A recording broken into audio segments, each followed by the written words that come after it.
How's it going, everyone? We are back with another weekly watch list. This is going to be all the levels, zones, areas that I'm watching for this upcoming week in the stock market, specifically SPY QQQ, SPX, ES, and NQ.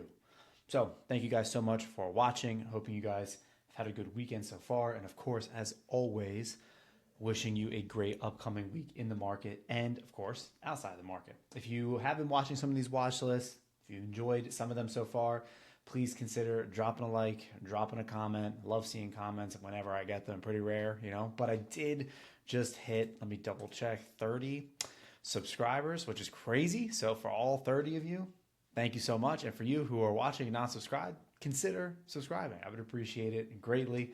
So anyways, let's jump right in. I just sound like a total YouTuber, but it is nuts. I've been doing these watch lists now for almost 2 years. It's pretty crazy. I think I have 70 of them, 75 maybe, but insane. All right, let's get into it. So weekly watch list, starting off on the weekly time frame. It's going to be our top-down analysis, starting with the highest time frames, working down to the lowest. So we're on the weekly here. Obviously, we've been seeing a lot of resistance at this 600 level. Definitely got me a little bit this past week.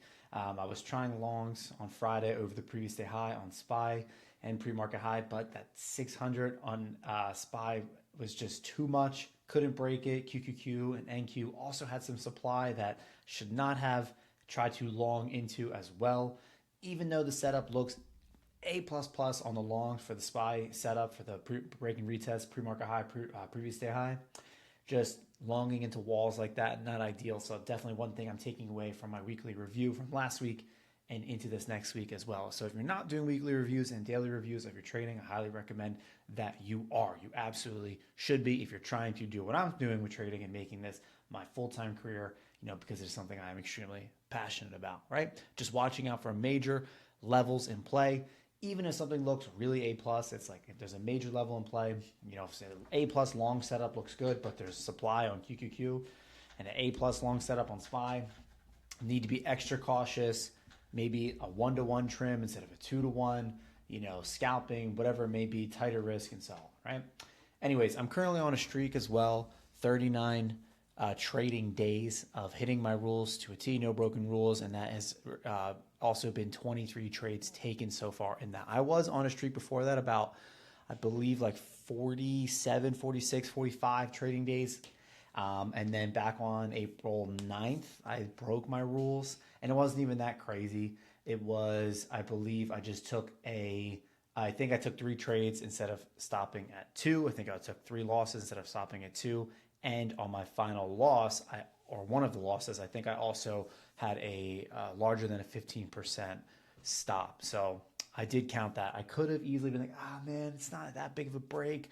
But nope, I said that broke my rules, starting a new streak. So yeah, we're currently at 39 trading days and 23 trades taken without any rules. I'm going for 100, just to show okay, over that 100 days, while it's red right now in the P&L, following my rules, following and refining and making that system an edge better while following the rules over that 100 days, it will be profitable. It will be green.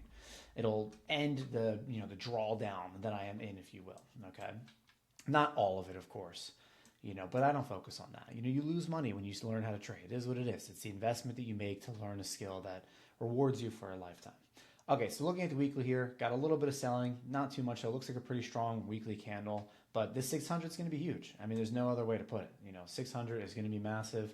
So that's going to be right at that previous day high. I do have a 1-hour supply zone at 603. However, again, it's pretty old. You can't even see it on the current 1 hour. So really just looking at my next resistance zone is going to be at 603 once we get over 600. So let's take this down to 15-minute. Previous day high, previous day low. Again, 600 right there as well. Have that whole cycle marked out. If we get above 600.83 and 600 with a higher time frame close, hourly, 2 hours, something like that, maybe we do it in pre-market Monday morning. Maybe we do it overnight tonight with futures. That would be great, honestly. And my next resistance would be up here at 603.39. If we move down, we reject 600 again. I'll be looking at shorts down the previous day low, but then I have a 2-hour demand zone down here at 594, and below that, my next support at 591. So very simple. If we get a lot of strength, again, we're obviously not far from all-time highs. I mean, to be honest, if we clear 600 with strength, it's probably a no-brainer, especially if we get like a daily close over 600. We're probably going to be making a new all-time high, right? So really over 603, my next area, yes, I have this potential pivot here at 606. So my next area of supply is not up here until 610, 611. And then of course our all-time high. So let's go over to ES, take a look at that on the 15 minute. On the 15 minute here, we have a 3-hour demand zone here. So I can go over to the 3-hour real quick and show you that. So 3-hour demand zone right here. If we move back down from this supply that we've rejected now once, 2 times, 3 times, 4 times, you know, again, this is gonna be the key area to break. We need to get over 60.23. If we get over 60.23 with strength, my next resistance is gonna be at 60.64, 2-hour supply, 6100 whole psych number. And then again, at that point, we're pretty much back at all-time highs, but I do have another 2-hour supply zone here at 6150. But we do have this 3-hour demand that looks really, really nice. So if we do move back down, I'll be looking for a bounce here. My next support is this 1-hour demand that we already bounced once as well at 59.13, just above 5,900. So I'm really curious to see how this week plays out. We got some good levels, some good zones. We're at a major area at 600 on SPX. We're at a major area on SPY. We're at a major area at 6,000 on SPX, which we did get above nicely. There was opportunity. This is kind of where I was longing at on Friday and just kind of got chopped up. It wasn't very good. Again, just this is where SPY was hitting 600, SPX was over 6,000, so it looked good in that regard, but here is kind of where I was taking longs and stopping out on SPY.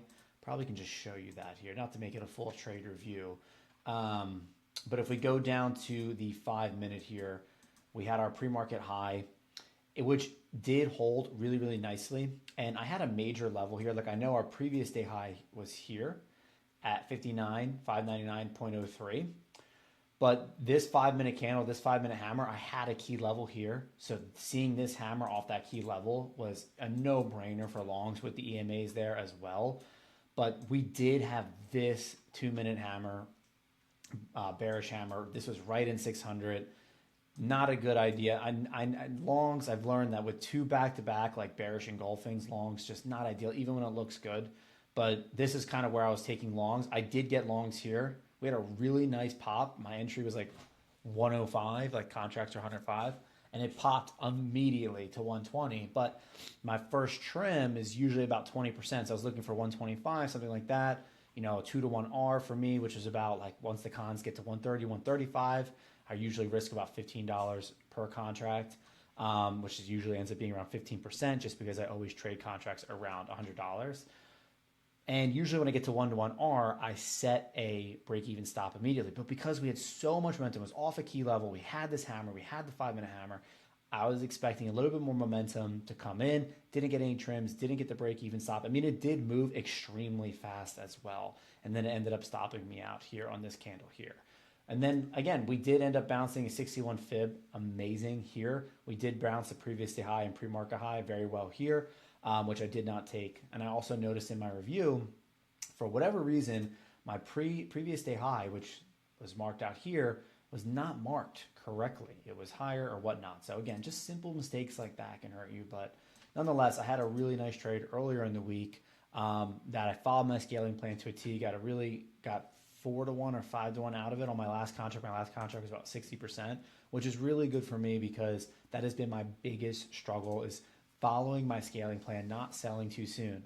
And that's the reason why that is the number one reason why I have been unprofitable. It's because my losses are small. My losses are 8 to 15% tops. The only time I've ever broken that is when I had been on tilt, which has not happened since December, or I've broken a rule or whatever, but my wins have also just been about that or smaller. And combined with this year, my win rate has just been low. It's been under 50%. That's obviously not a profitable system right there. So I'm working greatly on getting that win rate back up over 50%, ideally 60%, ideally 50 to 60 would be great, and having that 2-to-1 R. So far for June, my average win is about 3.6 times my average loss. My win rate is just very low. I think this month so far I have 1 win, which was huge, was great, followed my scaling plan, and 4 losses. So it's just, and all my losses, my average loss is like $70, and my average win was like 265. So it's like, once I flip that around, that is going to be huge, okay?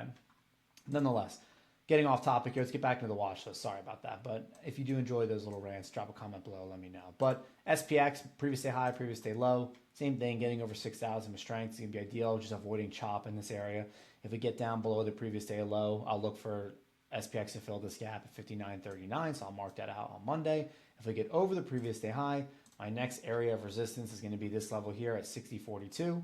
And then above that, again, we'll probably crack all-time highs, but 6,100. And then we have a few key levels up here back towards the all-time highs. So let's go over to QQQ. We'll wrap that up. I know this is getting long already. I'd like to keep them under 10 minutes for sure. On QQQ, we have this supply zone that, again, we rejected already multiple times. We just did not get over it on Friday. This is where I was taking SPY longs. I ignored that supply zone because the SPY longs looked so good. I had to follow my system. Again, that's kind of how I think with trading is my system. I have a proven system. I have an edge in the market. I will click the buttons. I'm not going to overthink it. I'm not going to let my emotions override logic. Simple as that. But anyways, I am taking away from that from my review this week. Even if it looks A++ on longs on one index and on QQQ we're in a major area of supply, then, I'm not going to be longing, right? Or vice versa for shorts into a demand zone. But nonetheless, previous day high, previous day low, we have this 2-hour demand just beneath it as well.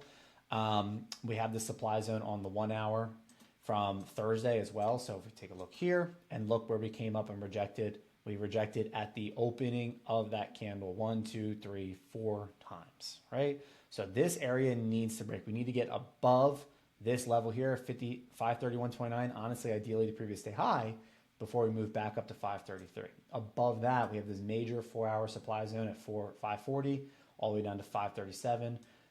Really above that, it's just the all-time high. Okay, below the previous day low, we have this demand, like I mentioned, and then below that, this 45-minute demand here at 522. All right, and then lastly, we'll finish up with NQ. So looking at NQ, same thing. We have that supply zone. We need to break above the supply. So yes, QQQ is like previous day high, and even NQ is like right here. So yes, you could long here to the top of the zone, but you would be longing in supply. So there is potential for rejection. So ideally, we clear this overnight or in the pre-market. Get above that. My next resistance is not until 22,000. Then we have that same 4-hour supply zone, and then the all-time highs as well. Okay. We did bounce this fib here perfectly on Friday, so I'm keeping that on the chart in case we get another bounce here. We'll see what happens. But then again, we also have 3-hour demand just below as well, where I will look for a bounce. All right. Outside of that, my next step bounces are 21,503, 45-minute demand, and then also 21,418, which again, we already bounced here, and it looks kind of funky, but I'm keeping it on just so I can show you like what I'm looking at here. I'm keeping it on the chart because it was an area of interest. We had this 45-minute demand zone here. We did come down and kind of bounce it. I mean, again, if not, I'll keep it on the chart. I'm not going to be probably taking a play here. This is more so like if we break below this demand, this could be like a profit target, but then we did hold this 1-hour demand pretty well as well. So let me see if we can pull that up real quick. 1 hour, it was here. This 1 hour, which was also resistance, turned to demand, bounced it really nice, swept it really nicely. So I would expect price to have a reaction there. So that's going to wrap it up. Thank you guys so much for watching. Seriously appreciate it if you've been along for this ride, helping me get to 30 subscribers, which is crazy. I guess the next goal is going to be 50. So if you're watching this video, you enjoyed the content, you like my voice, I greatly appreciate that. Please consider dropping a subscription. It's totally free. I appreciate it. I'll subscribe back if you have a channel. And I'm wishing you all a great week again, inside and outside the market. Stay blessed. Have an amazing day, and I will see you all in the next watch list. Thank you, guys.